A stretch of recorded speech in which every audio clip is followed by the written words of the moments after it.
안녕하세요. 세계여행을 1년째 하고 있는 알찬입니다. 저는 지금 스페인 론다라는 곳에 와 있는데요. 어제 영상을 올렸는데 그에 대해 질문을 엄청 많이 주셨는데 그 중에 차의 옵션에 대해서 질문을 주신 게 있어요. 그래가지고 그거를 한번 답변을 드려보려고 합니다. 조금 어렵지만 그래도 할 수 있는 선에서 답변을 한번 드려볼게요. 자, 옵션은 많으면 많을수록 좋습니다. 그런데 금전적인 부분과 차 크기 이런 것들을 고려해야 되죠. 그래서 저희가 현재 하고 있는 수준에서 난방, 전기, 물, 그리고 저희가 사용하면서 어떤 것들이 좋은지를 말씀드리고요.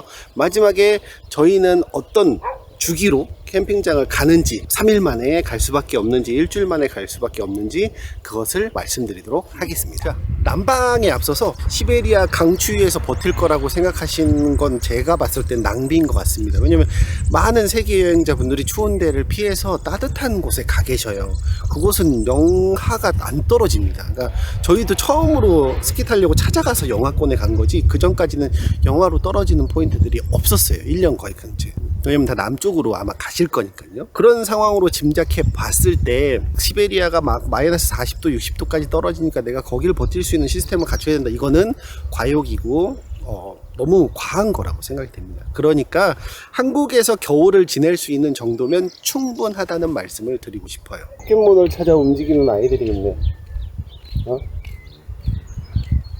자, 첫 번째 난방에 대해서 바닥 난방, 단열, 배관 보온, 배바스도 어떤 그 난방 기구인지를 여쭤봐 주셨어요. 저희가 현재 쓰고 있는 시스템에서 온열 기구 중에 순서를 뽑으려면 제일 좋다라고 생각하는 건 전기 장판입니다. 두 번째로는 무시동 히터, 세 번째로는 전기 히터를 쓰고 있어요. 이렇게 쓰고 있는데요. 이유는 에너지 효율입니다. 전기 장판이 가장 적은 에너지로 저희한테 피부에 와닿을 수 있도록 난방을 해줘요. 예를 들어서 한 5도 정도 되는 겨울, 초겨울 정도에서도 히터 안 틀고 전기장판 하나로만 밤에는 버티거든요. 이게 난방을 틀어봐도 코에도 안 좋더라고요. 그래서 전기장판은 꼭 준비하시는 걸 추천드려요. 그리고 에너지를 보시면 전기장판과 전기 히터는 전기를 쓰고요. 무시동은 디젤을 씁니다. 근데 이걸 왜 이렇게 나눴냐면 혹시나 세계 여행 중에 둘 중에 하나가 고장날 거. 무시동이 고장났으면 어떻게 할까? 전기로 그날 그 사이에 버티는 거죠. 고치는 동안. 안 할 수는 없으니까요. 그래서 이렇게 구분을 해놨고 저도 꼭 추천드리는 건 전기장판을 추천드릴 것 같아요. 왜 뒤에서 전기를 말씀드릴 건데 전기가 어느 정도 있다면 충분히 전기장판은 틀 수 있을 거라고 생각하거든요. 그 다음에 이제 바닥 난방에 대해서 말씀드리고 저희도 바닥 난방이 있습니다. 근데 바닥 난방은 추천드리지 않아요. 있지만 저도 사용을 잘 안 합니다. 틀면 더 좋아요. 근데 안 틀어요. 이유는 메커니즘적으로 이게 고장이 날 확률이 높은 구조로 돼 있어요. 왜 그러냐면 바닥에다가 이제 냉각수를 돌리는 시스템이거든요. 그러다 보니까 아무래도 주행하다 보면 진동도 있고 차가 틀어지고 막 이렇게 할 건데 그때마다 신경이 쓰이는 건 사실입니다. 왜냐면 하드웨어적으로 이렇게 있으니까 그 사이에 데미지를 있거나 해가지고 냉각수가 새고 이러면 또 큰일이거든요. 지금 저도 가끔도 막 생각하거든요. 냉각수 새면 어떡하지? 새는 거 아닌가? 이 생각 많이 하거든요. 바닥 난방은 진짜 여태까지 세계 여행하면서 한 10일 틀까 말까였던 것 같아요. 거의 안 들었습니다. 고장이 날 확률이 바닥 난방은 비추하는 입장이에요. 바닥 난방 대신 추천하는 건 카페트를 추천드립니다. 카페트 충분합니다. 저희 카페트 한 장에 5,000원짜리인가 그거 3장 사가지고 바닥에 15,000원으로 세팅했어요. 충분합니다. 그걸로 하시는 걸 추천드릴게요.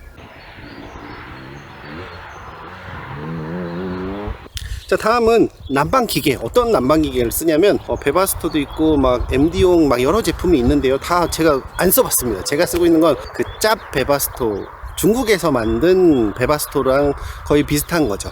그걸 쓰고 있습니다. 근데 그 용량을 먼저 추천드리면 될 것 같아요. 방식이야 뭐 기계 거의 비슷할 것 같고요. 용량을 추천드리면 큰 거, 그러니까 차 사이즈에 맞는 거를 선택하시는 게 맞는데 저 같은 카운티 같은 경우는 지금 5kg짜리를 쓰고 있다는 거. 이걸로 난방이 부족하냐 라고 하면 살짝 거실 쪽에 부족한 감이 없지 않아 있습니다. 많은 분들이 5kg짜리에다 2kg짜리를 추가로 달거든요. 저라면 추가로 달고 오는 걸 추천할 수 있을 것 같아요. 왜냐면 혹시나 둘 중에 하나 고장났을 때 백업용으로 쓰기에도 좋을 것 같아서 만약에 차가 크시다면 두 개, 뭐 앞쪽이랑 뒤쪽이랑 하나씩 나눠서 달면 좋지 않을까. 정비 차원에서도 백업용으로도 좋을 거라고 생각합니다. 단열입니다. 단열은 잘 돼 있으면 무조건 좋은 것 같아요. 에너지 낭비, 에너지를 절약하는 차원에서도 너무 좋으니까 단열을 만약 지금 제작을 하신다라고 처음에 제작한다 그러면 저는 엄청 단열을 꼼꼼하게 두껍게 우레탄 폼 많이 집어넣어서 단열을 할 것 같아요. 그런데 저는 중고로 돼 있는 걸 구입을 했기 때문에 저는 이 제작하신 형님을 믿거든요. 네이버 카페 각캠사에 가면 송리산 형님이라고 어마어마하신 분이 있습니다. 그분 믿고 산 거라 지금까지 뭐 문제 없었고 참 좋습니다. 그러니까 단열은 빵빵하게 하시면 좋다. 또 하나 단열이 있는데 그 앞부분에 대부분의 유럽 차들도 그렇지만 앞부분에서 냉기가 들어오는 걸 막을 수가 없어요. 뒷부분은 단열재로 다 싸니까. 근데 이 앞부분에 오는 걸 막을 수가 없는데 그렇기 때문에 이 보온재로 덮거든요. 그 보온재로 덮는 거를 차에 맞게끔 준비해 오시면 될 것 같고요. 대부분 많이 쓰는 게 이 커튼, 암막 커튼으로 1차를 하고 그 다음에 그 앞쪽에다가 단열재, 그 건축 단열재 얇은 거 있어요. 뭐 1T짜리, 3T짜리 이런 것들을 쭉 붙인 다음에 커튼까지 하면 단열을 많이 하면 할수록 좋은 것 같다. 배관 보온입니다. 청수 오수통에 대한 보온 저는 일단 없습니다. 하지만 제가 세계 여행자 분들 중에 앞에 영상에 보면 유일하게 그 스키장 그 추운 곳 갔었어요. 근데 제가 봤을 때 유럽 분들이 어떻게 쓰냐, 단열 막 이런 게 있는 거냐, 그 보온재를 싸고 있냐. 근데 제가 봤을 때는 아니었었습니다. 그러면 어떻게 쓰고 있냐, 그냥 물 쓰는 걸 바로 다이렉트로 땅으로 내려보내요. 그 오수통이 저희가 끌고 다니는 그 오수통이 아니라 그냥 바가지 있죠, 대야 이런 걸 밑에다 받쳐 놓습니다. 왜냐면 이것 자체도 얼어서 이걸 뺄 수가 없거든요. 좁아지면 입구가 작은 거는. 이걸 받쳐 놓고 다음날 아침에 가서 그냥 옷을 버려요. 그러니까 만약에 하신다 그러면 저라면은 오수통에 그냥 단열재 붙일 것 같긴 하거든요. 그런데 그게 계속 신경 쓰이거든요. 계속 신경 쓰이니까 그냥 밑에다 물 받쳐 놓는 게 망고땡이다. 굳이 이거에다가 안 하셔도 될 것 같다 라는 말씀을 드리고 싶습니다.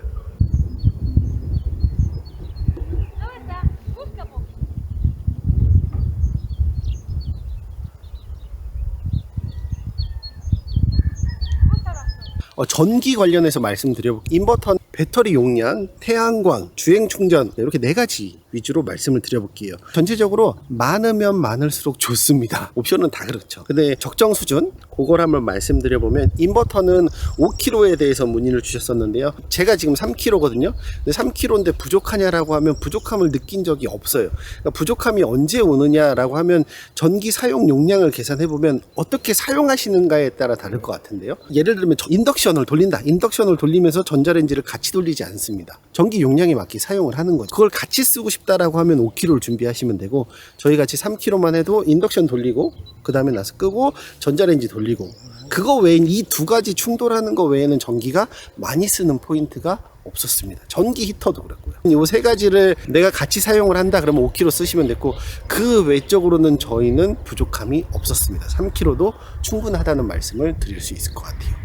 자, 다음은 배터리 용량입니다. 배터리 용량도 많으면 많을수록 좋은 거고 다 그렇네요. 죄송한데 배터리 용량은 차 상황에 맞게끔 하시면 될 것 같고 저희 같은 경우는 24V 기준으로 900A입니다. 요게 한 일주일 정도 겨울철에도 태양광이 없어도 가스 버너 이런 게 없거든요. 일초에 안 갖고 왔어요. 그냥 뭐 인덕션을 사용합니다. 아침, 점심, 저녁 사용하면서도 그리고 무시동 밤에 틀고 자면서도 난방하면서도 충분히 부족함 없이 일주일을 버틸 수 있는 용량이었다. 근데 차가 좀 작아지고 그 크기에 따라서 달라지고 하면 아무래도 또 달라질 것 같아요. 근데 저희는 그랬다는 정도로 아시면 될 것 같습니다. 다음은 태양광입니다. 태양광은 솔직하게 1280W가 올라가 있는데 좋은 것 같아요. 충전이 잘 되는 것 같습니다. 잘 될 때는 진짜 한 700도 700까지 수치를 봤었고 지금은 뭐 한 200-300 정도 되는 것 같습니다. 근데 태양광도 많이 있으면 있을수록 좋지만 태양광보다는 저는 주행 충전에 투자를 많이 할 것 같아요. 왜냐면 태양광이 300이면 어느 정도 되는 거냐, 15 정도 충전되는 거라고 보시면 돼요. 시간당. 만약 600이다 라고 하면 한 25 정도 충전된다고 보시면. 근데 주행 충전은 제 차의 주행 충전은 40A가 되어 있거든요. 이게 살짝 부족해요. 제가 이걸 업그레이드 하려고 주행 충전기가 아니라 발전기부터 업그레이드를 했거든요. 이게 70A짜리인데 90A짜리로 업그레이드를 했었어요. 근데 거기다 이제 주행 충전기까지 바꾸면 되거든요. 이거 바꾸는 거는 정말 완전 간단해요. 그냥 메모리 카드 교체하는 순인데 어떻게 하다 보니까 못하고 왔어요. 근데 그게 계속 걸립니다. 40보다는 60보다는 좀 더 많은 주행 충전을 쓰시는 게 좋겠다. 왜냐면 여행자라서 자주 이동을 하시기 때문에 그때그때마다 충전하는 걸로도 충분하지 않을까 생각을 해요. 네. 자, 이제 물 시스템에 대해서 말씀드려볼게요. 물은 깨끗한 물통, 쓴 물통, 요거 말씀드리고 싶은데요. 저희는 청수가 300리터, 그리고 오수가 150리터로 되어 있습니다. 두 개가 똑같이 300 같은데 지금 하나가 150이잖아요. 그럼 150으로 맞춰서 보면 부족하냐라고 하면 일주일 정도 쓸 수 있는 것 같습니다. 일주일. 하루에 그러니까 평균적으로 한 20리터 정도 사용한다고 보시면 되죠. 요거는, 이것도 많을수록 좋은 것 같고요. 차의 상황에 맞게끔 청수와 오수 시스템을 맞추시면 좋을 것 같습니다. 저라면 가급적 청수통이나 오수통 라인을, 배선 라인을 짧게 하지 않을까 싶어요. 어는 것과 뭐 이런 것들을 고려했을 때. 그리고 청수통 라인에서 꼭 그 물 비우는 시스템, 그 입을 불거나 하는 시스템을 고민하셔서 에어펌프 같은 걸로 에어로 불 수 있는 걸 해놓으면 겨울철에 조금 더 깔끔하게 안전하게 물을 쓸 수 있습니다. 그럼 마지막으로 저희가 실사용하면서 좋은 거 나쁜 거 요거 말씀드려볼게요. 특별하게 막 고민되는, 생각나는 건 없는데요. 좋은 거는 가습기, 이건 옵션이 아닐 수도 있지만 저희 가습기를 챙겨왔는데 겨울철이나 건조할 때 틀어놓으면 애들 건강이나 호흡기에 좋아서 가습기 챙겨오시는 거 추천드릴 것 같아요. 우리 아재아짐 형님네가 불판을 챙겨오는 것처럼 가습기 좋습니다. 또 두 번째로 이제 화장실 사용하는 거에서 저희가 가족이 넷이다 보니까 같이 사용하게 되면 빨리 20리터 이 화장실 변기통이 빨리 차요. 그래서 해법으로 찾은 게 뭐냐면 소변을 따로 분리하는 겁니다. 애들과 저는 소변을 소변통에다 따로, 페트병이나 이런 거에 따로 비우고요. 그렇게 하니까 일주일 정도 화장실 통이 가능하더라고요. 그래서 일주일 사용을 할 수 있게 됐습니다. 팁입니다. 완전 꿀팁. 나쁜 점은 뭐 있지? 생각나는 게 없는데?